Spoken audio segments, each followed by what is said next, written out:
Will $1 soon cost you 100? It sounds dramatic, it sounds far away, but here's the real thing. We already are at 90. And if the day comes when 100 becomes the new normal, your fuel prices, grocery, foreign travel, children's education, and even your mutual fund returns will change overnight. So the question isn't if, it's when and what it means for your money. Because let me tell you what nobody is talking about. When the rupee weakens, it does not just change some number on the forex screen. It decides how expensive your next flight abroad becomes. It decides whether studying overseas stays a dream or becomes impossible. It decides whether mutual funds quietly bleed and which one suddenly outperforms everything else. And here's the uncomfortable part. This shift is already happening right now in your portfolio, in your fuel prices, in your grocery bills. You're just not connecting the dots yet. Think about it this way. In 1947, $1 was worth just 3.3 rupees.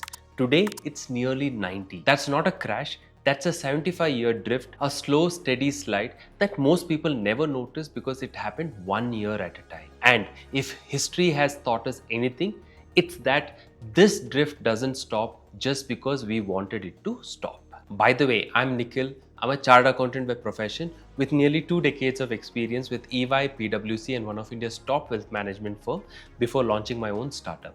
And this is Finicky, where I simplify money the same way I practice it. And today, I want to take you through something most channels won't explain properly. Why the rupee keeps falling, what it means for your investments, and more importantly, how you can actually position yourself smartly before 100 rupees becomes a reality per dollar. Stay with me till the end because each part builds on the previous one and it'll make far more sense when seen as a complete picture. So let's get into it. To understand where we are going, you need to understand where we came from. When India became independent in 1947, $1 was worth 3.3 rupees, and for many years after that, the rupee looked remarkably stable. But here's the catch. It wasn't stable because it was strong. It was stable because the world ran on something called as the Bretton Woods system. Exchange rates were fixed, India controlled its currency tightly, trade was limited. Capital flows were restricted. The rupee didn't move because it was not allowed to move. That illusion shattered in 1966. India faced severe balance of payments crisis. We had just fought 2 wars, one with China in 1962 and one with Pakistan in 1965. Our reserves were depleted and the government was forced to devalue the rupee. From there, the story became one of gradual adjustments. By 1990, $1 was around 17 to 18 rupees. By 2000, it had already crossed mid-40s. After the 2013 taper tantrum, when the US Federal Reserve hinted a tightening money supply, the rupee shot past 60 rupees. Post the global shocks of 2020, it moved to the 80s. And now in 2025, we have entered the 90s. This wasn't sudden, this was a long, slow journey. And when people ask, will the dollar really hit 100? The more logical question is, why wouldn't it? Most long-term models don't predict a rapid crash. They predict exactly what you have seen, a gradual, steady increase over time. Many experts now place the rupee somewhere between 90 and 102 over the next 5 years to 7 years. Some estimates place it near 100 by 2030 because the forces pushing the rupee down hasn't changed one bit at all. If you're finding this useful so far, just hit the like button and subscribe. It might seem small, but it tells me you want more content like this. And it genuinely pushes me to make more videos that simplify money for you. Now, let's uncover why rupee keeps weakening. At its core, a currency weakens when it loses purchasing power relative to another currency.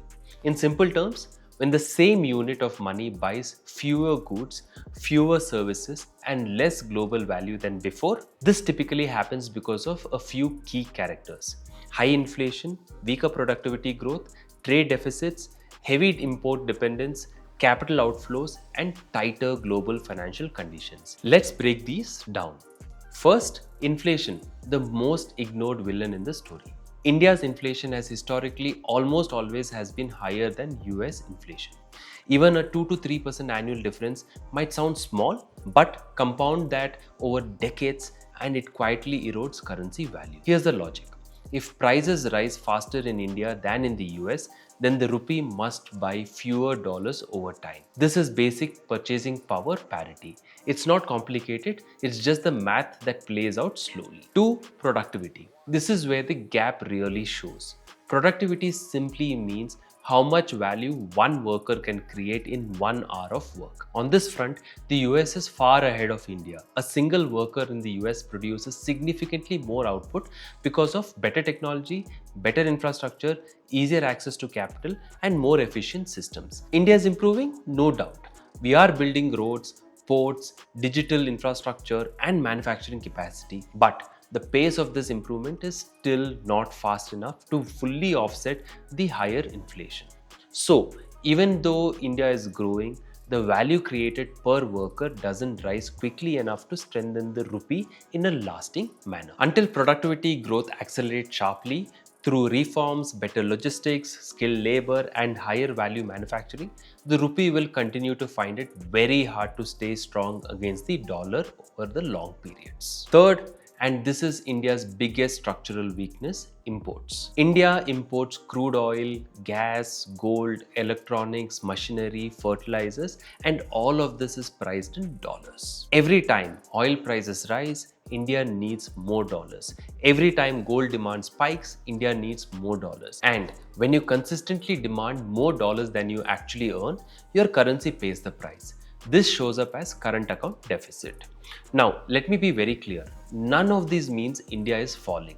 It simply means we buy more from the world than we actually sell to it. We are a growing economy that still depends heavily on global inputs, but that dependence has a cost, and that cost shows up in our exchange rate. Now, combine all these structural factors with short-term shocks and you will get the full picture. Whenever the US Federal Reserve raises interest rates, global money rushes back to the dollar. Why? Because higher US rate means safer, better returns in America. So investors pull money from emerging markets like India. Whenever there is geopolitical tensions, a war, a crisis, uncertainty, global investors sell risky assets. And emerging market currencies, including the rupee, takes the hit. Whenever oil prices spike, India's import bill jumps overnight. And when foreign investors pull money out of the Indian stock market and bonds, the rupee comes under immediate pressure. The RBI steps in during these moments. It sells dollar from its reserves, it smoothens volatility. But here's what people don't understand. The RBI doesn't fight the long-term trend, it manages the fall. It doesn't reverse it. Think of it like this. If you are actually sliding down a slope, the RBI is there to make sure you don't tumble and crash. But it's not pulling you back up the hill. That would require fixing the structural issues, inflation, productivity, import dependence. And those fixes take decades, not months. So the rupee weakens not because one thing went wrong, but because many small factors keep pushing it in the same direction. And here's where this conversation becomes more personal. These currency moves don't just stay on charts and trading screens. A weaker rupee directly changes your life here in India. Fuel becomes more expensive because most crude oil is imported and priced in dollars.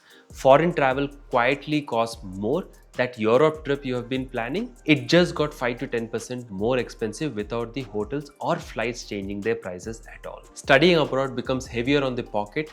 Tuition in dollars means every rupee falls adds lakhs to the total cost. Electronics and automobiles get pricier, especially those with imported components.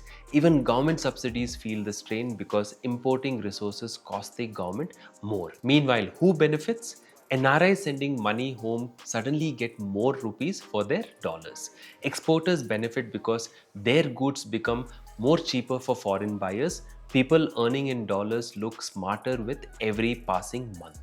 And that same contradiction plays out in stock market as well. When the rupee weakens, markets don't celebrate, at least not immediately.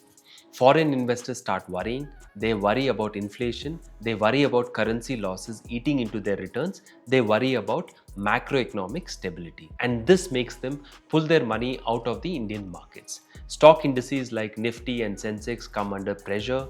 Even strong companies see their stock prices decline, not because business got worse, but because investor sentiment becomes cautious and risk averse. But as time passes, something interesting happens. the market stops reacting emotionally and starts reacting selectively. Companies that earn in dollars but spend in rupees suddenly look very attractive. IT companies serving US clients, pharma exporters shipping medicines globally, specialty chemicals firms with international customers, textile exporters with foreign orders, all their revenues rise in rupee terms without selling a single extra unit. The rupee depreciation becomes a tailwind for their profits. On the other hand, companies dependent on imports or foreign loans start struggling.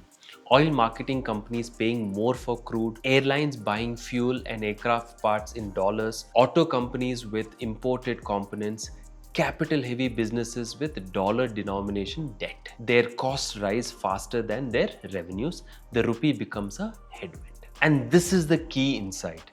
The rupee doesn't hurt or help whole market equally.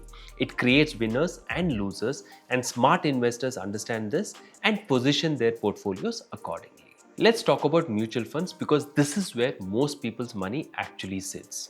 During periods when the rupee weakens, mutual funds behave very differently depending on their focus. Equity funds that invest more in export heavy companies often do well. These companies earn in dollars and benefit when the rupee falls. Their revenues in rupee terms actually go up automatically.